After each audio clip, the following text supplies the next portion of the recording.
Hi everyone, it's Dasher Dave here again and I'm back for another crafty video. So today we're going to make these boxes. Now they're called impossible boxes, but they are not impossible. If I can make it, you can. So they open like this. They're a self-closing mechanism. They don't have a separate lid. They're quite fun, okay? And I've just made another one here. So this one was made to be 6x6 square and this one was made to be 2.5. So this is 6x6 centimeter square and this one is 2.5 inch square. Okay, so I'm going to show you how to make those. So what you're going to need is you're going to need some 12x12 cardstock, and I've got some here, and I know it's Tim Holtz, but I've promised myself I'm going to use the damn stuff. Just find one that I feel might do the job. I don't really mind, we'll go for this one. Okay, so, and then what you're going to do is you're going to cut this down to being 10.5 by 8.5. Okay, so 10.5 is your width. So if you've got an orientation to the paper, you might want to decide which that is, okay? And if you've got a side that you prefer to have on the outside. So the way these are made is the majority of it is the outside paper, so that's this. And then you'll have a little bit that folds back in on itself. So you want to make sure that the orientation of that, if it's got a very decided orientation when it folds back, is it going to upset the apple cart by all the letters being up the wrong way, etc. Okay, so I think I'm going to have it so that, I don't know, do I want that on the outside or want this on the outside? Oh, let's do it with this on the outside. So this is going to be this way, is going to be, so this is the width of it, so this is going to be 10.5. So I'm going to go 10.5, cut that down, keep that piece of paper because it's Tim Holtz and it's precious, okay? And then we're going to turn it round, okay? And this time we're going to make it 8.5 this way. So this is going to be the bottom of it. Cut that off. Okay, so now we've done all the cutting, you're going to need to score. Okay, so I know people have asked me, what do I do if I don't have a score tool? Okay, so if you don't have a scoring tool, then let's get a piece of paper here. If you don't have a scoring tool, let's just move that out of the way for a moment. What you would do is you would measure wherever you need to score to. So let's just do a quick line at 2. And another line here at 2. That's not going to be perfect because I'm rushing. And then you put your ruler on that line and you fold this up against there, and you can do that with your scoring tool or whatever, and that will give you a crease. So you can do it without, you can just draw on pencil lines and not have to worry about having a scoring board. Okay, so with the horizontal orientation, you're going to, so this is with the 10.5 going across ways, so this is your landscape or horizontal, okay? You're going to score it at 2.5, 5, 7.5, okay, and then 10. So that's to make it a 2.5 inch square box. That's this one that we're making, okay? So I do things in inches to help those people in America understand what I'm doing, okay? So 2.5 across, so it's 2.5, 5, 7.5, 10. And you'll get this bit here, which is going to be your flap. Then you're going to turn it so that you have your flap at the bottom and the top of your box facing away from you. In my case, it's facing away from me because I'm sat this side of it. So, okay, so, and now what you want to do is at this way round, you want to score at 2.5. That's your base of your box. 5. Let's move that a little bit further up. 6.25. 7. Oh, sorry, 7.5, not 7. 7.5, and then that's the top bit. Okay, so you've got 2.5, 5, 6.25, 7.5. Okay, so once you've done that, take that off. Try and get your score tool back in the right place. Cool. Now what you want to do is you just want to score in all of those lines that you've just put in. So score them all in.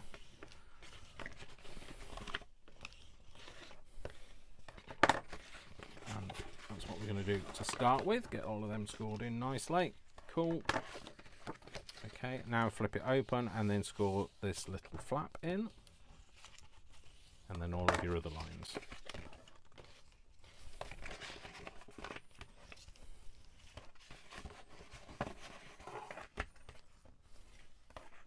Okay, so now opening it out with the bottom bit facing towards you. So this is the base. So this is a 2.5 inch square base. This is a bit with a 1 inch score. That's the top. Okay. So now what you want to do is you want to cut all of these lines up to that first score line. Okay. So this is going to be a base. Now, when I made this, I made it so that I layered up all of my base panels. So on this one, I layered all my base panels up, which gave me a really stiff, rigid bottom, a bit like mine, that means that I can hold on to it when I pull this mechanism up, because for the first few times it'll be stiff. On this one, what I did was I kept one of the panels and cut the others down to be tabs to stick to the panel. But then I found what's happening on this box is the box is collapsing in on itself, and that's because you have to hold on to it with some welly to get it to do it the first time, and then you find yourself crushing the box. Whereas if you just layer all the panels up, you won't have that problem. So I'm not going to cut these down to panels, I'm going to layer them up. Okay, so this, now you're going to turn it round so that you've got it with the tab facing towards you, and you're going to cut this bottom bit off. Okay, you're going to shape this one into being a tab. So just have to find where your score lines are. So my score line is here. So that's my tab. This next bit is your mechanism, and that doesn't have a tab, but your top bit does. So you're just going to shape your top bit, and then you're going to cut the two bits off in between. So this is the shape that you've got. So you've got your bottom bit, which are all the panels that are going to layer up, your side bit, which is your tab, and then you've got your top bit, which is your tab. Now this side I haven't shaped, and the reason for that is, if you look here, I shaped this one, and what you'll find is you might get a little bit of a divot, which, you know, either you find annoying or not. It's, you know, how your perspective. But I live and learn, so I'm showing you the way to not have that little divot. So once you've done that, what you now need to do is on this score line, so the score line here, so you're going to turn it round so you've got your tabs facing away from you now. Okay, there's a score line here in between. So did we put that other score line in, Dave? Okay, so here, so what you'll find is you've got a bit where you've got like a, just fold that back on itself, and then you see what I mean. You've got this little valley here. So on this line here, yeah, right, where you've got your 1 inch and then your 1 1/4 inch, on this line, I can't really see it, so what I'm gonna do is I'm gonna put a line on there of ink so that you can see it and I can see it that way.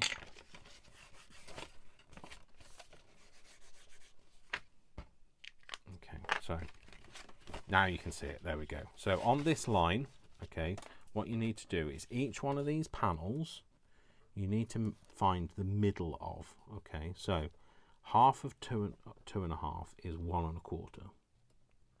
So I'm going to put a little line on that line. You don't want to make a big line, you just want to make it enough so that you can see. So again, in the middle of that panel is 1 1/4.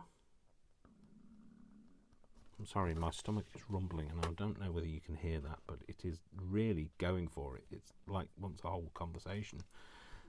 Again, 1 1/4, which is your halfway mark, and then again on the last panel, 1 1/4. Well, don't worry, you won't be able to see this mark. Okay, so once you've got that mark in, what you're going to do is you're going to fold that crease back in on itself. Okay, and now what you're going to do is you're going to cut these out. So I'm going to show you how it'll look. So let me just get my exploded version. So this is how it's going to look. So this is how we've got it. This is the orientation. So this is the top bit. This is the panel that we're just about to cut. This is the middle bit, the panels, and then this is the bottom. Okay, with our tabs facing away. And we're going to cut this shape into it. So what that means is you fold it over in half, and then from the corner of where the fold is to where your mark is, you cut in a straight line straight across up to that point, like that. Okay, yeah, so you've got that shape. Yeah, and then what you're going to do is you're going to do the same again, but this time you need to turn it round, cut along that score line to there, hold that back so that you can deal with it, and then from there up to the pen mark. Okay, and you're going to cut it off. Okay, the other way to do it is to cut in and cut from the pen mark through to that corner. Just don't cut too far. That's why I like you to do it the other way, so you don't cut into this bit. Okay, again, we're just going to cut that bit, and we're doing the same direction every time. We're always cutting the same direction, the same shape out every time. We're not cutting it alternate directions. And again, right the way through until it comes off. Okay, and they're all waste bits. You don't need those unless you're collecting Tim Holtz waste paper. So now we decide that this is the outside of it. Okay, what you need to do before you do anything is you're going to flip it over to the outside, and you're going to flip this bit down. Okay, so you're going to scroll that bit in, flip that bit down. Okay, that bit is, so you're going to need that to be that way round when you fold the box up, because that's the bit that sits around this body. And the reason why I want you to do it now is once you've turned it into a box, there is no way that you are going to be able to turn this collar round. So you need to make sure that it is done now. Okay, so now what we need to do is you're just going to, so remember that bit's got to stay like that. Okay, and now we are going to glue the thing together. Okay, so I'm going to take our tab and we're going to put some glue on that tab.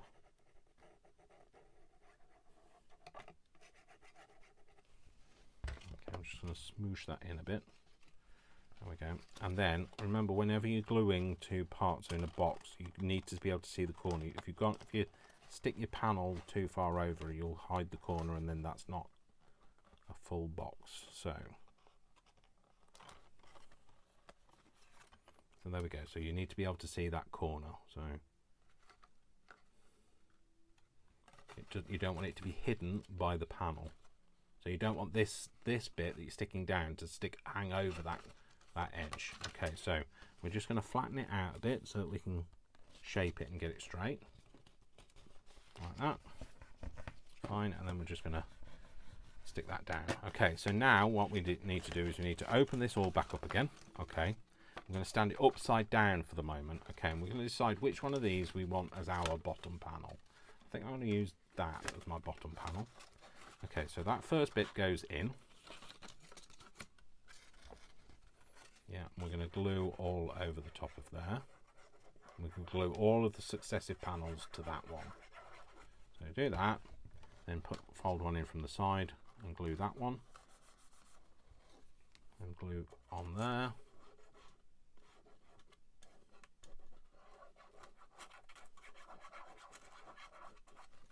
Okay, and then glue that panel over like that. And then glue this last one, and I'm going to glue the panel this time.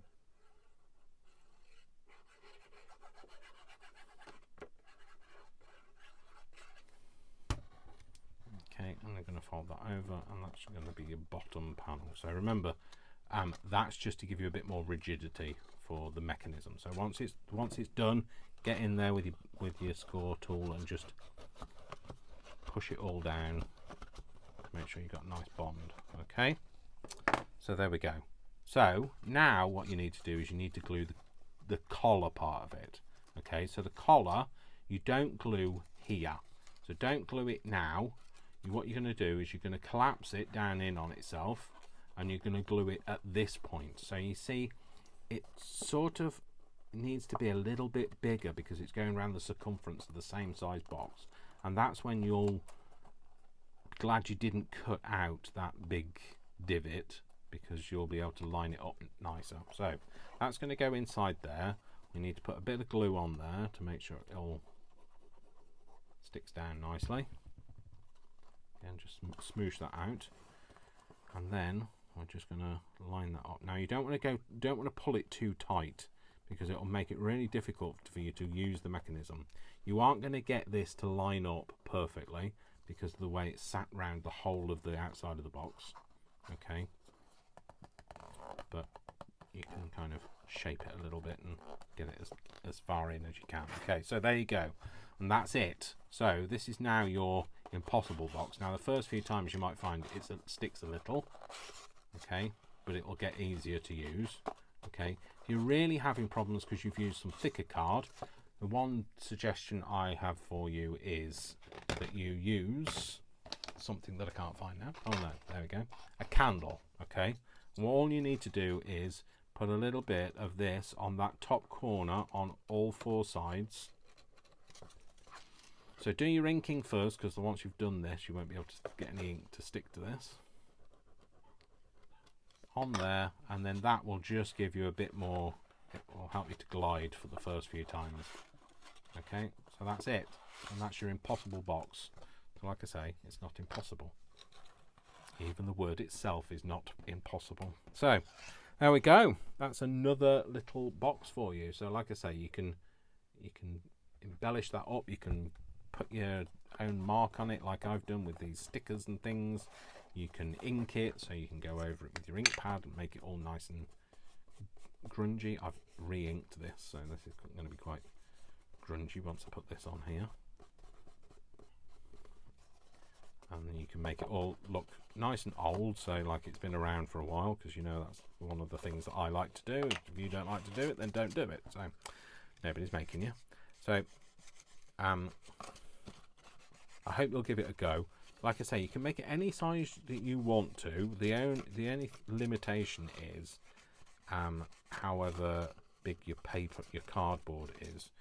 So I wouldn't suggest that you have too many pieces of cardboard glued together. You could make one side and another side, but once you start getting bigger than that, you're going to find that you've got too many joins, and it will stop the box from working. So just bear that in mind when you're thinking about building this, that you want to just, don't go too big. I mean, if you've got some large card, then that's great, but equally the larger the card, usually, not always, but usually the larger the card, the thicker the weight of it is, and you just need to be careful of that. So a thicker card is not so easy to do it with. So again, I'm just going to ink all of this over. So like I say, really easy to do, not something that you might struggle first, you might struggle with listening to me telling you how to do it, but you might struggle at first, but once you've done it, you'll go, oh yeah, I get that now, and you'll be able to make loads of them. So and you'll be glad you made that firmer bottom. You'll be glad you've got a firmer bottom. So one of the few times, I guess. Usually a firmer bottom is usually more uncomfortable to sit on, but there you go. That's why I like my padding. So, so there we go. So we've made a nice little box, and you can put whatever you like in there. And wouldn't that be lovely to give as a gift? No sealing required. It seals itself. So there you go. I hope you like that. I hope that's something you might give a go of. You can make them look nice and vintage, however you like. And yeah, and that's it. So don't forget, my name is Dash of Dave, and I love you all without exception, until you give me a reason not to. So don't give me a reason not to. And I will see you all in the next video. You all take care, folks. Mwah, mwah, mwah. Lots of love from me. Lots of love from Margot. And I'll see you soon. Take care. See you soon. Bye.